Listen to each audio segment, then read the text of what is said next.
get there. So Gavin, tell us a little bit about what the Lord has been doing in your life and what your life was like before you became a Christian. I grew up in a non-Christian home, always thought of myself as the good kid, always trying to please my parents and others. 4 years ago, my parents were saved and we started attending FBC. Once I started going to church at FBC, I quickly professed Christ in order to, in my mind, please my parents and because I wanted to fit in. There was no genuine heart change and I was leading a double life. At home, I was one way, acting like I was the perfect kid, and at school, I was living rebelliously, acting like rules did not apply to me.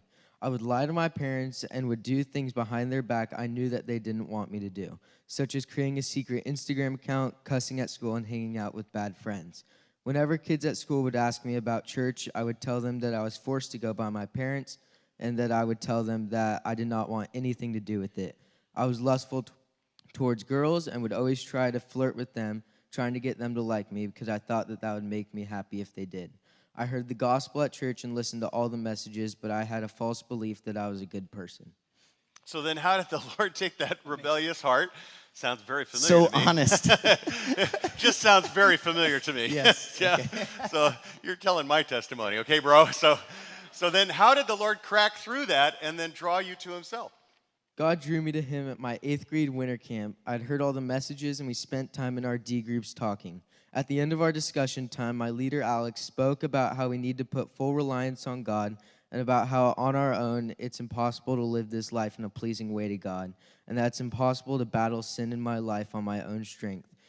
And even though I had heard this message many times before, it really hit me at the core of my heart, and I began to see how sinful I truly was and how I was trying to earn favor with God, yet I was continually failing. I was broken by my sinfulness in that moment. I was no longer blind and had been awoken to the magnitude of my own sins. I realized that I was not a good person, that I stood condemned to hell before a holy God.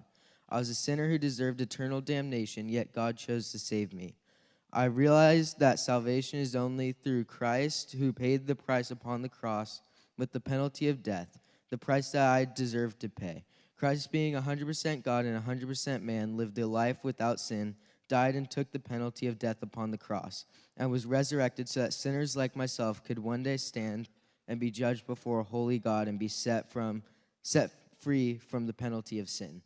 So you submitted to Christ and you believe him by faith and turned in repentance. So now what's your life like now that you are genuinely born again?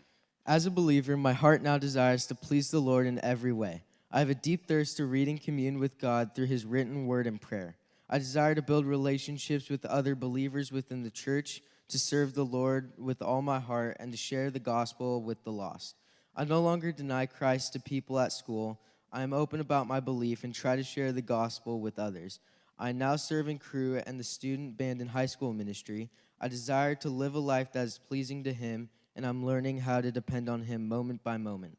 As the Apostle Paul wrote in Galatians 2:20, it is no longer I who live, but Christ lives in me.